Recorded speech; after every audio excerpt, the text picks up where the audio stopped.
The S&P 500 is on track for its seventh straight month of gains, and that would give it a monthly winning streak, the longest monthly winning streak since 2018. So let's talk about the markets now with Adam Coons. He's the portfolio manager at Winthrop Capital Management. Thank you for joining us, Adam. Yeah, thanks for having me. So, how are you feeling about the market right here? We got the S&P 500 up 21% year to date. Yeah. We did a poll with investors last week, and they said that they pretty much expect the market to be where it is right now at the end of the year. Yeah, I mean, you nailed it. The market just seems to go up and up and up and never, look back since the COVID pandemic. I mean, you look back to 2020, markets were up 30%. S&P 500 is up over 20%. So you've had quite a run in equities, especially U.S. domestic stocks. So things have run quite a bit. Some of that is granted with low interest rates and growth rates that have surprised many analysts, but things are getting a little bit toppy. Valuations are looking a little bit stretched here. But you are finding some value in a specific segment of the market, Chinese stocks, which surprised me. Tell me, why are you nibbling among that group?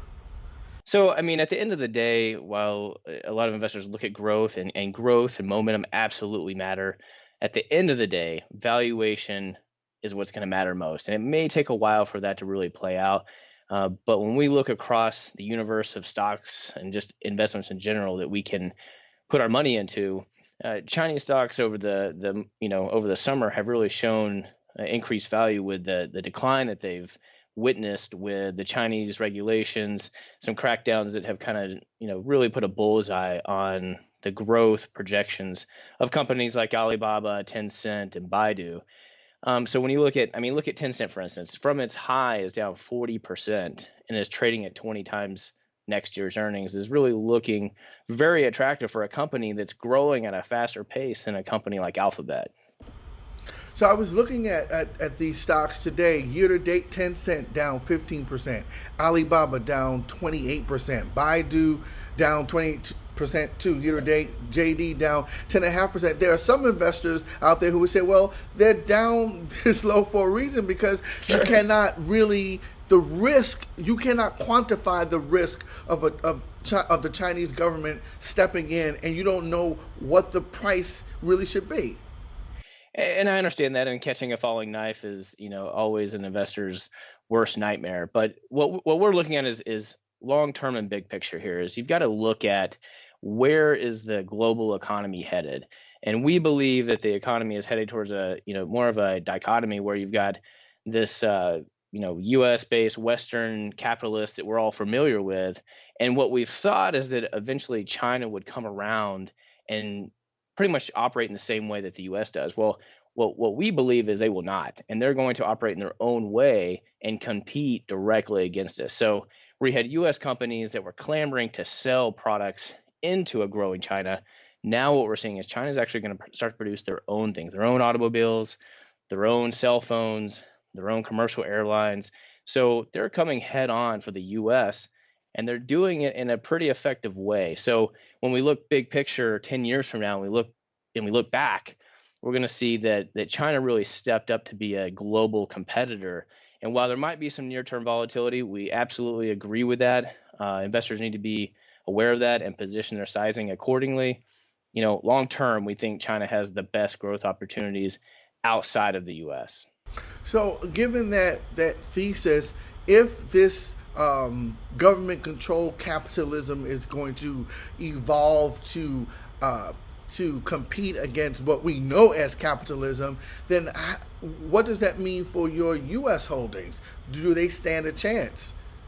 Well, and that's a difficult place to be because, like I said earlier, is a lot of the growth projections. You look at a company like Apple or even Google, who a lot of the future growth opportunities were seen as selling to China. Well, that's seeming harder and harder to do, where China is kind of clamping down on what U.S. companies can do in their country. Conversely, they're producing it on their own. So really they're positioning themselves to keep the US out and sell their own products, and then eventually sell their products, overseas into the US if we'll allow it. But so I think that it is going to stunt the growth that US based companies can really find, because that was a big market that they were, like I say, clamoring to go after. Right. I mean, I've been in this business for quite some time. I remember everyone wanted to get in China. They wanted to get Yep. their foot in there. Now their foot is in there. And so does that now mean that you're going to have to discount because their foot is going to get stepped on?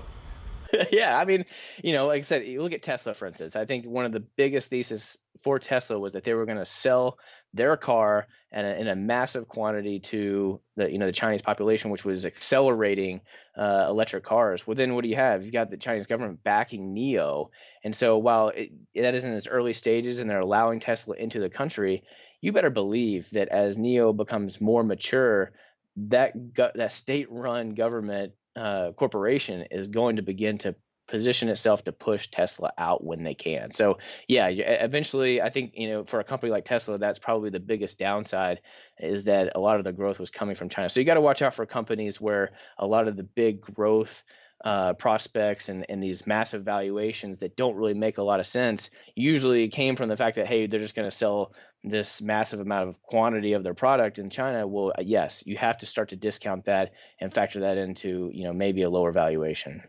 All right, so it looks like in terms of the investing landscape, the competitiveness between China and the U.S. is just beginning. So that's Adam Coons. He's the portfolio manager with Winthrop Capital Management.